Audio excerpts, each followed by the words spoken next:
Apportage pour la période de novembre. Qu'est-ce qu'elle a de spécial, cette période-là, contrairement, mettons, à la période de flèche qui était en octobre? C'est qu'en novembre, les mâles sont en mode de reproduction, ne sont plus en mode nutrition. Fait que vos chances de croiser un mâle dans vos appâts directement, un mâle mature, sont vraiment plus minces, autrement dit, parce que lui, sa priorité en novembre, c'est de se reproduire, voir des femelles en chaleur. C'est pour ça que j'appâte. Puis j'ai été longtemps à appâter d'une façon, j'avais une ligne de tir, je mettais mon tas de pommes au bout de ça, à 150-200 pieds, puis je pensais croiser le fer avec un beau mâle mature. Je me suis rendu compte après une couple d'années que j'étais déçu que ça ne fonctionnait pas.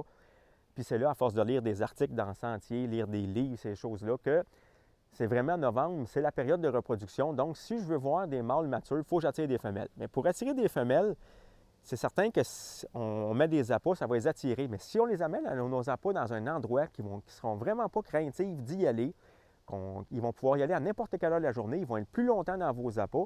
Ce que ça va faire, c'est que s'il y a plus de femelles dans vos appâts qui sont là plus longtemps aux meilleures heures, bien, vos mâles vont être dans le coin aussi. Mais pour ça, oubliez la façon qu'on a toujours faite de mettre nos appâts au bout d'une ligne de tir, puis notre cache, regarde ça, à peu près à 150-200 pieds. On met les appâts, comme ici, ce que j'ai fait, j'ai une zone de transition qui est juste à côté, ici, à peu près à 200 pieds. Cette zone-là, je me souviens plus comment d'épaisseur qu'elle est quand même assez large. Puis l'autre côté, j'ai une cache. Donc, ça donne environ 400-450 pieds de mes appâts, mais je ne les vois vraiment pas. C'est la seule chose que je vois ici, s'il y a de neige au sol, dans les sentiers qui vont mener aux appâts, je vais voir passer des bas de pattes, autrement dit, avec mes jumelles, des chevreuils qui s'en viennent vers ma bouffe. Mais en aucun temps, je vois ma bouffe. Ce que ça fait, comme je vous dis, mes femelles vont être ici plus longtemps. Ils vont être dans les heures de jour parce qu'il n'y a pas d'odeur humaine. Ils ne me voient pas, ils ne m'entendent pas, ils ne sont pas dérangés. Mais mes mâles, ils vont se tenir autour. C'est de là que mes caches, la cache que j'ai là, mes autres endroits, j'ai plusieurs lignes de tir. Je fais 3 lignes de tir en moyenne, en général, qui me laissent 2 pointes de bois. Puis ces lignes de tir-là sont sens contraire, perpendiculaires au sentier des chevreuils. Si vous avez seulement qu'une ligne de tir, ce que ça va faire, malheureusement, c'est que vous allez les voir traverser la ligne de tir, mais après ça, vous n'avez pas de shot, comme on dit, vous ne les reverrez pas. En mettant 3 lignes de tir, bien, vous allez voir votre mâle ou vos chevreuils passer la première ligne, mais ils vont ressortir dans la deuxième ou la troisième. C'est la façon que je trouve qui fonctionne le mieux. On apporte à un secteur vraiment. On ne met pas les pieds là à part pour aller remettre des appâts puis chercher la carte sur la caméra. C'est seulement qu'une caméra, moi, qui surveille mes appâts. Je ne vois en aucun temps, je vois mes appâts. Je vous invite fortement à essayer de cette façon-là. Évidemment, vous ne verrez plus vos femelles en train de manger de la bouffe ou vos petits jeunes mâles d'un an et demi, mais vous allez avoir de l'action autour, vous allez avoir de l'action que vous souhaitez voir depuis longtemps. Vos mâles matures que vous avez vus depuis l'été sur vos caméras puis le début de l'automne, puis à tous les ans, vous vous rendez compte qu'ils ne viennent pas dans vos appâts. Mais en faisant cette façon-là que je vous explique, vous avez pas mal plus de chances de les voir pendant vos heures de chasse, ces fameux mâles-là.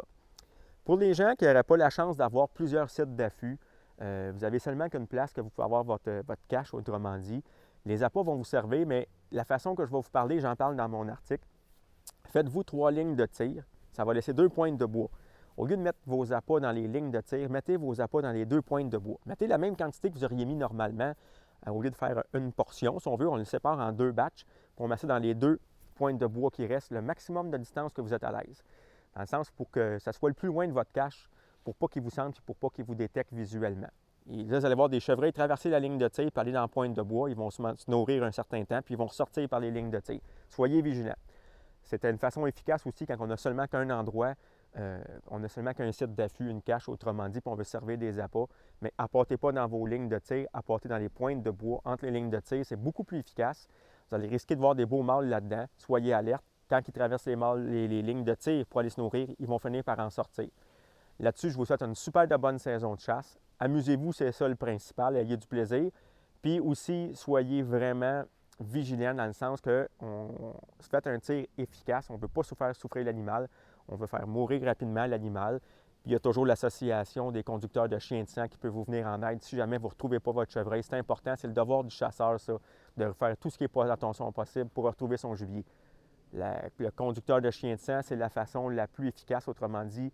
Si avec un chien de sang, vous n'avez pas retrouvé votre chevreuil, vous allez vous coucher le soir, vous allez être déçu, mais vous allez pouvoir vous dire, j'ai fait le maximum pour retrouver ce chevreuil-là.